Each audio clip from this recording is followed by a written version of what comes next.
I really want Rainbow Six. I love your videos, Macro. Rainbow Six Siege for Noobs. Calling all units, we have another case of copyright infringement. The suspect was using Halo 3 music in a Halo 3 video. Send in the best you got, take away his revenue. That's a 10-4, we're on it.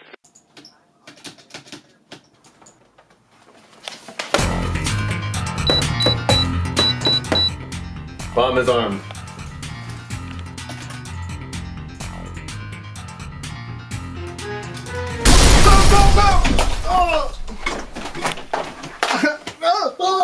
Your views, they belong to us now. No, what? You can't do that? We can't do it. Whoa, man. Save it for the third strike. Just take his computer. No, what? No, not the computer. No. Yeah.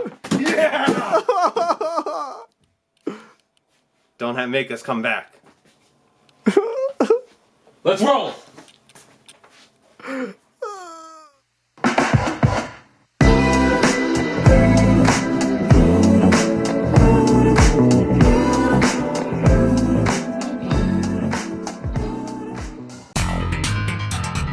Okay, so I'm super late to the hype train around this game, but it was like $5 on Steam and every single one of my Patreons wanted me to play it, and I have zero regrets because this game is fantastic. Rainbow Six Siege, Tom Clancy's Rainbow Six Siege is a class-based first-person shooter that's essentially search and destroy on crack. Seriously, if you're a big fan of Call of Duty Search and Destroy, this makes that look like baby food. Aw, Call of Duty baby, did it hurt your feelings? Here, let me give you some Search and Destroy.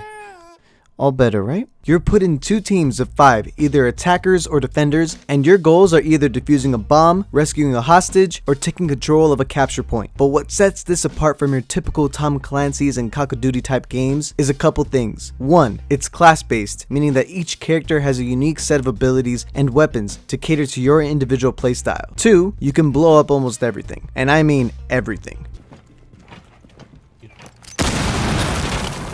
So while you can camp in a corner, that corner may not exist in a few seconds. Oh shoot! That's not even Narcos, what the heck, bro? So to make this game a little bit easier to swallow for you noobs, let's break it down into bite-sized pieces, shall we? Like I mentioned before, it's like Overwatch where your character has an entirely unique kit except that there's like 100 operators to choose from. And there's a completely different set on attack or defense. On attack, you can be methodical and be a hacker, a stealthy soldier, a sniper, you name it. Or you can just be aggro and blow up everything.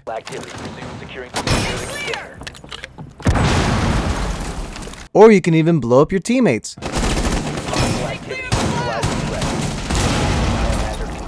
Either option works and either is a viable choice. On defense, you can set up traps like shock traps, bear traps, cameras that shoot people, smoke traps, fake decoys of yourself. Watch. Did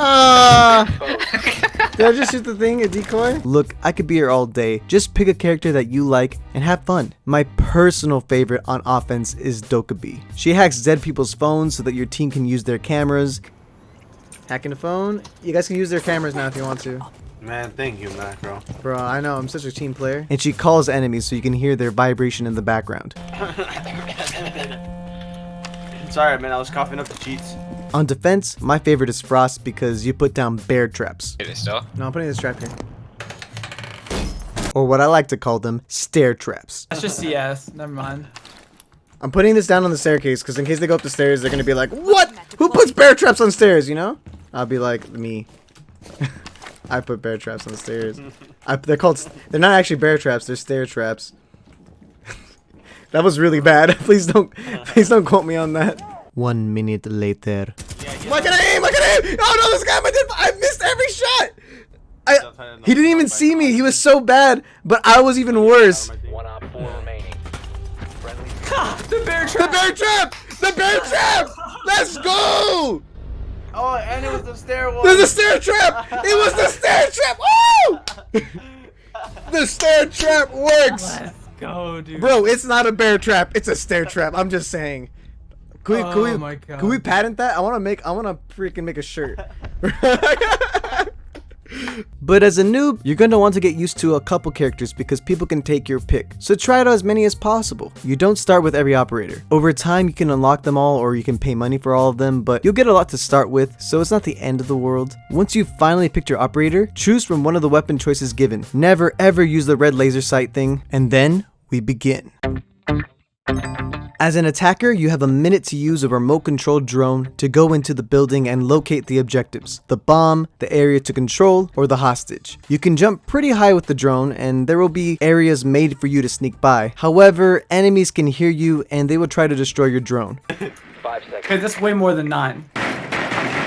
Oh, damn. The reason you have to find the objective is that it changes every time. It's not like Call of Duty where the bombs are always in the same areas. They change. It could be upstairs, downstairs, in the back room, in the bathroom, who knows. If your drone manages to survive, put it in an area where it has a good view of the incoming fight. Remember that because I'm going to get back to that and explain why that's important. After that minute is up and you've hopefully found the objectives, you win by either A, capturing or securing the objective, or B, killing all enemies. You got one life. Make it count. Mad shot. No. Wumbo, don't boot me, Wumbo. You walked right in. Wumbo!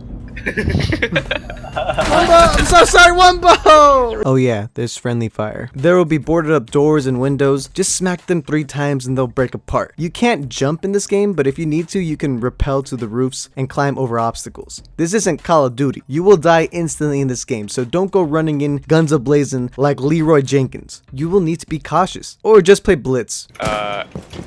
Middle mouse button. There you go. Bop him. You have the ability to aim slightly to the right or slightly to the left at an angle, which allows for you to peek behind corners. This needs to be used so you don't put yourself in the wide open ready to die. Now go and capture that object. Oof, you died. Well, hopefully you remember that part about the drone, you know, the one that I just talked about recently. You can death spectate the drones and help your team by pinging enemies through it. You can use yours or your teammates' drones. So even in death, you can be a pretty big asset. Unless the drones are put in bad places, then just spectate your teammates, honestly. There's nothing else you can do.